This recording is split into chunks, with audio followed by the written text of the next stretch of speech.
Paris Shalom, mesdames et messieurs, et bienvenue. C'est votre émission Tétélestai et nous sommes bénis. Vraiment, nous avons commencé une série qui est extraordinaire, qui est excellente. Si vous avez raté une seule émission, allez voir les autres émissions dans notre page Facebook, dans notre page YouTube. Et n'oubliez pas, nous vous l'avons dit, le C de tout ce que nous sommes en train de dire, ça a été enseigné par le pasteur qui nous donne cet enseignement, le Coran du Nouveau Testament face au concept de délivrance. C'était à l'école des fondements. Donc vous pouvez avoir le CD. Et nous avons dit que le livre est en train d'être produit. Bientôt les livres seront disponibles. Et ne vous en faites pas, dès que les livres seront disponibles, nous allons vous informer. Parce que nous savons que vous êtes nombreux à attendre ces livres. Donc, permettez-moi de saluer mon hôte, le pasteur Thierry. Une fois de plus, bienvenue pasteur.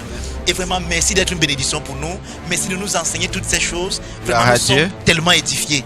Donc nous avons promis à nos téléspectateurs de leur parler des différents mots qui ont été traduits par délivrance. Et ils vont faire la remarque que à aucun de ces mots, il n'est question d'expulser les démons. À vous, pasteur. Bonjour, chers auditeurs. Nous allons donc explorer ces 11 mots. Et je prie vraiment, ouvrez vos Bibles parce que nous allons aller vite.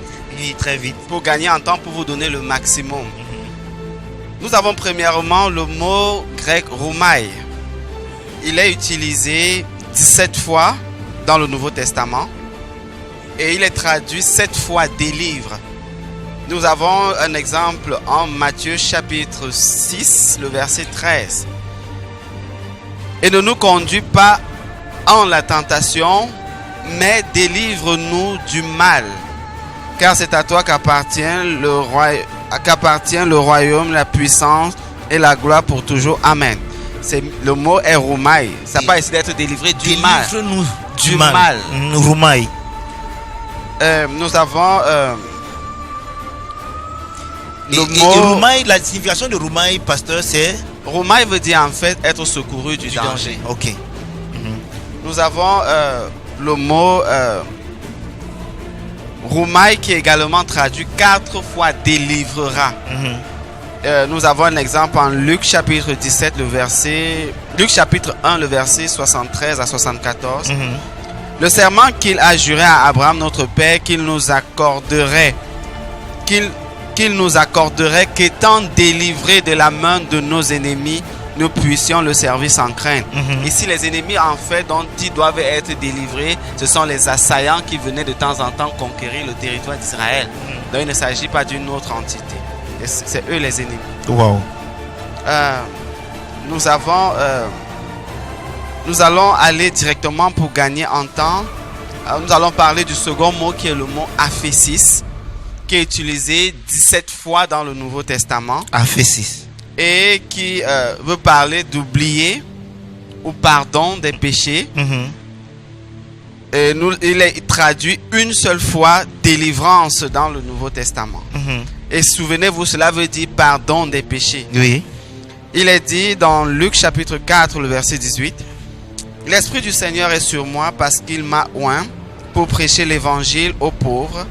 Il m'a envoyé pour guérir ceux qui ont le cœur brisé, pour prêcher la délivrance aux captifs. La délivrance aux captifs. La délivrance aux captifs. C'est le mot aphésis. C'est le mot aphésis qui parle en fait du pardon des péchés. Donc il venait annoncer à Israël que le péché d'Israël a été pardonné. Sera pardonné.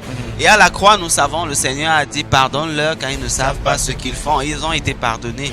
Car le Seigneur Jésus a dit Père, je sais que tu m'exauces toujours. Amen. Donc ils ont été pardonnés. Amen.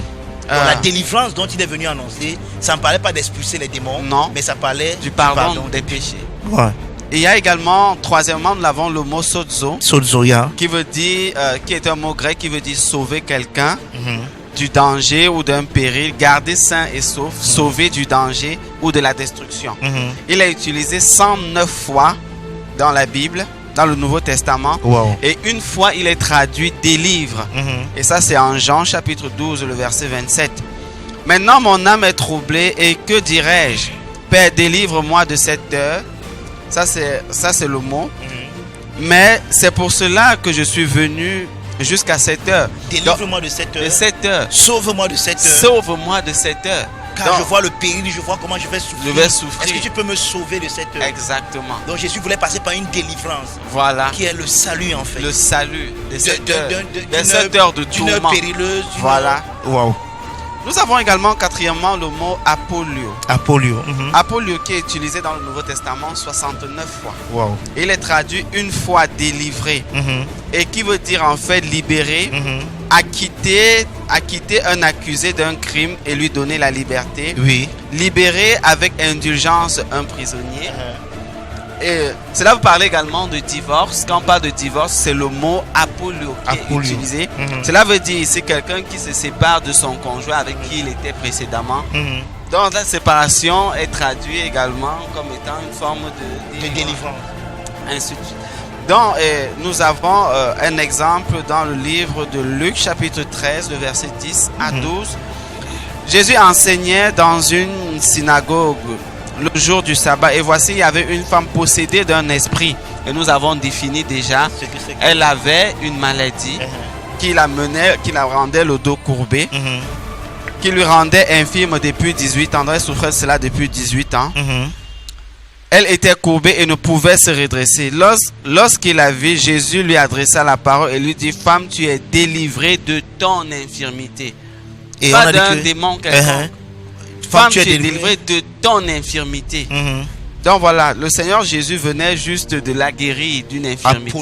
Apolio. C'est le mot délivré là-bas, c'est apolio. Exactement. Qui parle de libérer, de séparer. Voilà, séparer d'une infirmité. Donc la rendre libre de ce qui était un poids pour elle par le passé. Nous avons le mot grec exéroi qui signifie arracher, enlever, déraciner, extraire. Choisi parmi, c'est ainsi une signification du mot. Sauver de, et il est utilisé 8 fois dans le Nouveau Testament et traduit une fois délivrera. Et ça c'est en Actes chapitre 7, le verset 10. Mais Dieu fut avec lui et le délivra de toute cette tribulation.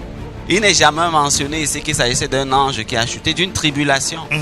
Nous passons par des tribulations, nous pouvons passer par des tribulations. Et même, il est dit en Actes des Apôtres, c'est par beaucoup de tribulations que vous entrerez dans le royaume de Dieu. Quand il était question des Juifs qui devaient passer par les années 70 où le temple de Jérusalem devrait être détruit. Donc il y a des tribulations dont il devrait faire face. Et alors, la sortie de cette tribulation, c'est le mot exéro qui est une délivrance. Voilà, être délivré d'une situation tragique. Voilà. Wow. Nous avons également en 6e position, nous avons le mot soteria. Soteria qui veut dire conserver, sûreté, sécurité, salut, délivrance de l'agression des ennemis. Donc cela veut dire une armée peut attaquer, et c'est le mot soteria qui est utilisé pour être voilà, de sortie victorieuse. Exactement.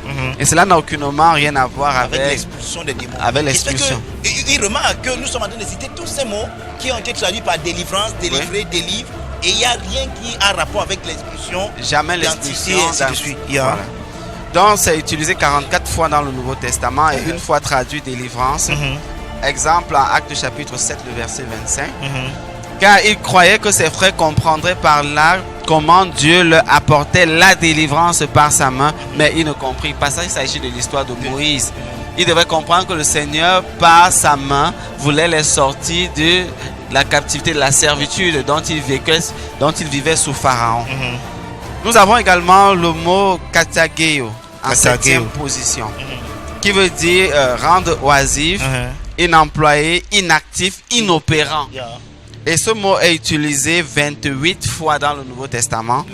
Quand nous disons 28 fois, c'est pour que tu comprennes qu'on a parcouru tous les mots. Donc il n'y a rien d'autre, il n'y a pas un autre sens à donner. Amen. Et qui est traduit, donc 28 fois, c'est traduit délivré en Romains chapitre 7, le verset 2. Car la femme qui a un mari est liée par la loi à son mari tant qu'il vit. Mais si le mari meurt, elle est délivrée de la loi de son mari. Quand le mari meurt, la femme est délivrée. Katageo. Donc voilà. Et jamais, on n'a pas dit qu'il y a un esprit expulsé. Donc c'est comme cela qu'il faudrait le comprendre. Nous avons en 8e position Eleutério. qui veut dire affranchir, rendre libre, amener à la liberté, liberté de la domination du péché. Et nous avons un exemple en Romains chapitre 8. Cela est utilisé déjà 7 fois dans le Nouveau Testament. Et traduit, délivré en Romains chapitre 8 verset 21. Parce que la créature elle-même sera délivrée de la servitude de la corruption dans la glorieuse liberté des enfants de Dieu. Pour être de la corruption. De quoi est-ce que parle l'apôtre? Il dit que par la révélation, la manifestation des fils de Dieu qui vont présenter leur véritable identité, puisque c'est les fils qui ont été établis sur le cosmos, la création comprendra comment elle doit fonctionner en voyant comment les fils fonctionnent dans leur véritable identité. Wow. Et alors, elle aussi, elle sera affranchie de la corruption. Puisque si la création est encore dans la corruption, c'est parce que les fils ne savent pas qui ils sont. Ils ne manifestent pas leur véritable identité. Il y a encore de différentes personnalités qui ont été formées en eux par une mauvaise interprétation de qui est Dieu. Donc voilà un peu. Wow. Nous avons en 9e position apalasso, qui veut dire enlever, libérer, quitter, partir. Et cela est utilisé 3 fois dans le Nouveau Testament et traduit délivre en Hébreux 2, le verset 15, où il est dit: et qu'il délivre tous ceux qui par peur de la mort étaient toute leur vie assujettis à la servitude. Qu'il délivre tous ceux qui par peur de la mort étaient toute leur vie assujettis à la servitude. Ici on ne parle pas d'un esprit quelconque. Ici là il s'agit d'instruire l'église de Dieu quant à l'immortalité.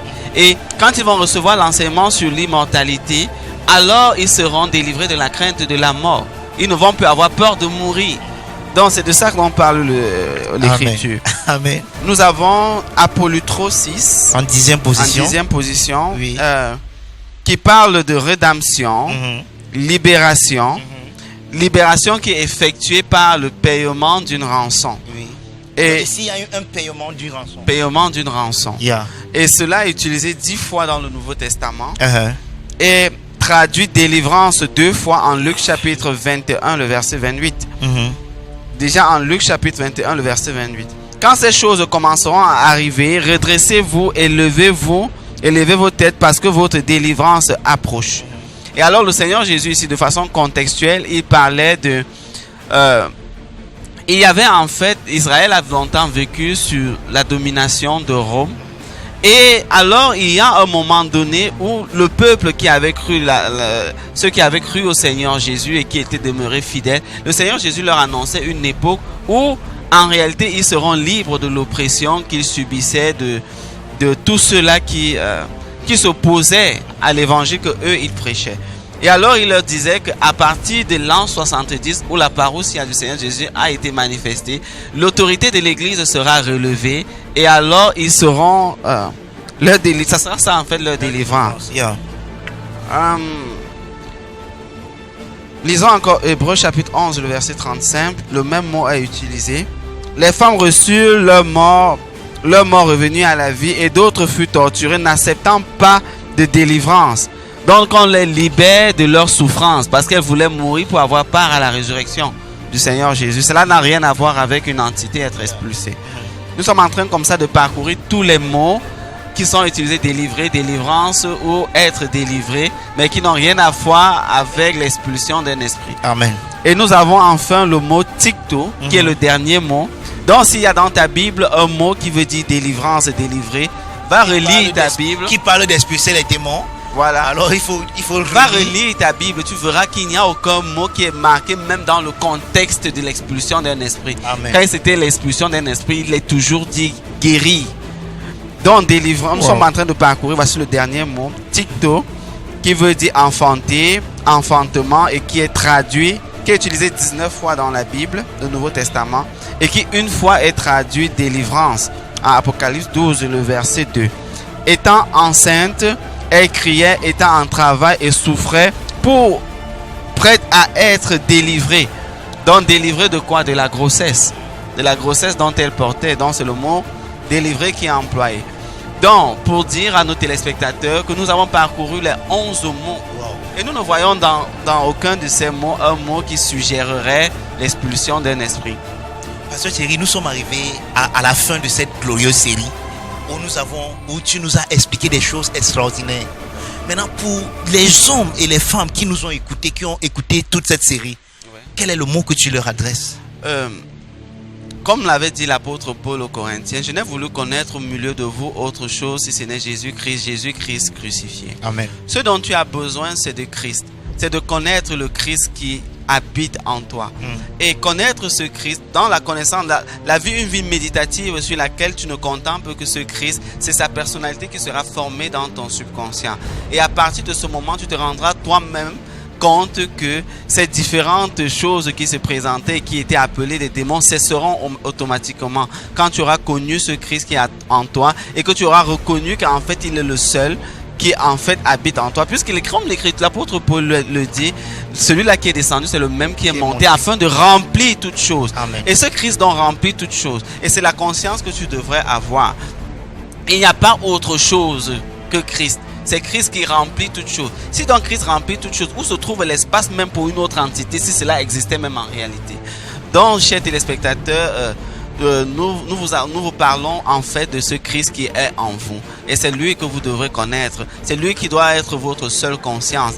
Et construisez votre système de pensée sur la base de l'enseignement vous exposant Christ et la perfection de son œuvre. Et toutes ces autres choses que vous connaissez, ces harcèlements que vous connaissez dans votre sommeil et que vous pensez que vous êtes sous le coup d'une entité quelconque, vous n'allez plus expérimenter ces choses. Juste pourquoi? Parce que la seule personnalité qui sera formée dans votre subconscient ne sera que Christ. Et si ce n'est que Christ formé en vous, votre seule expérience n'est que Christ. Pasteur Thierry, je sais que vous brûlez l'envie de rendre hommage à quelqu'un par qui vous avez découvert beaucoup de ces choses. Oui. Et c'est quelqu'un que nous connaissons tous. Oui. Je vous laisse la parole.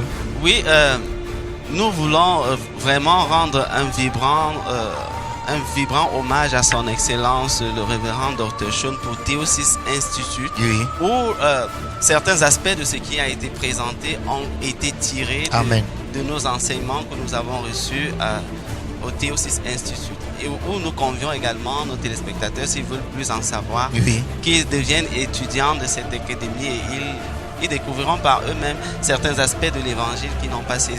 Amen. Amen. Vraiment, homme de Dieu, nous vous disons merci. Toute l'équipe de Tétélestai vous dit merci pour ces éclaircies, pour ces enseignements, pour votre temps que vous avez bien mis à notre disposition et à la disposition de tous ceux qui ont écouté.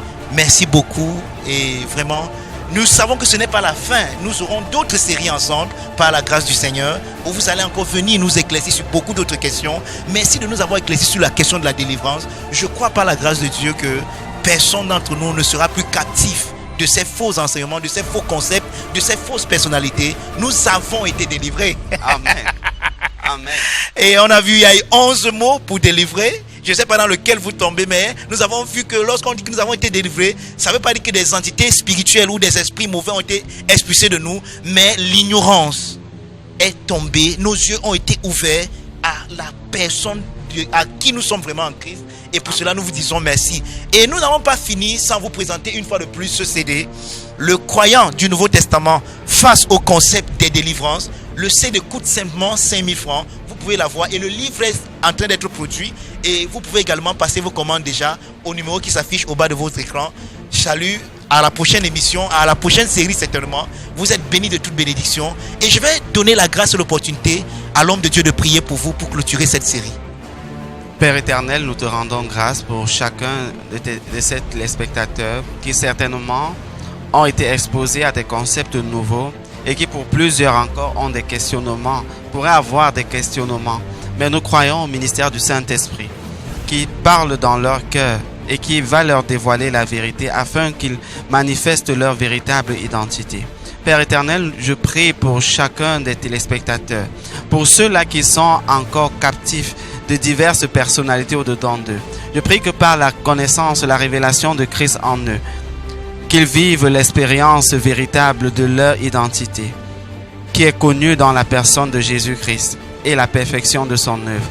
Père éternel, je te rends grâce pour chacun d'eux, car chacun d'eux entre dans l'expérience de sa véritable identité et est libre de toute autre chose qui pouvait les préoccuper jusqu'à maintenant. C'est en tant que tes fils en Christ Jésus que nous avons prié. Amen. Amen. Amen.